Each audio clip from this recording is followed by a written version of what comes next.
મોદી સાહેબના મિત્રો આટલા લુચ્ચા અને કරු ભગત કેમ છે? નીરવ મોદી કરોડોનું કરીને ફરાર, વિજય માલ્યા કરોડોનું કરીને ગુજરાત અને દેશની જનતાને લૂંટીને ફરાર, સંદેશરા ફરાર, અને હવે નવા મોદી સાહેબના એક મિત્ર રાજેશ મહેતા રાજેટ એક્સપોર્ટ નામની કંપની ચલાવતા હતા. સેબી ઇન્વેસ્ટિગેશનમાં શોધી કાઢ્યું કે આ ભાઈની ખાસ કોઈ આવક જાવક મોટા કારોબાર નહોતા, છતાં એમની ખાતા વહીમાં કેટલા રૂપિયાનો હિસાબ બતાવતા? 15 લાખ કરોડનો. એટલું મસ્ત મોટું કૌભાંડ છે કે તમે એની કલ્પના ના કરી શકો. 1500 કરોડનું કૌભાંડ પણ કોને કહેવાય? પણ 1500 કરોડ નહીં, 15,000 કરોડ નહીં, 1.5 લાખ કરોડ નહીં, 15 લાખ કરોડનું કૌભાંડ કોનું?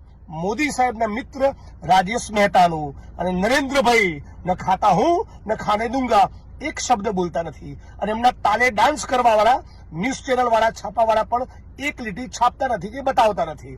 અને આના કારણે તમારા મારા જેવા ગુજરાત અને દેશના નાગરિકોના LICમાં રોકેલા વધારે નહીં તો 1600 કરોડ રૂપિયા ડૂબી ગયા.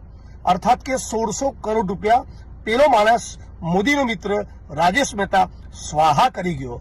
બોલો જય શ્રી રામ, વંદે માતરમ, ભારત માતા કી જય.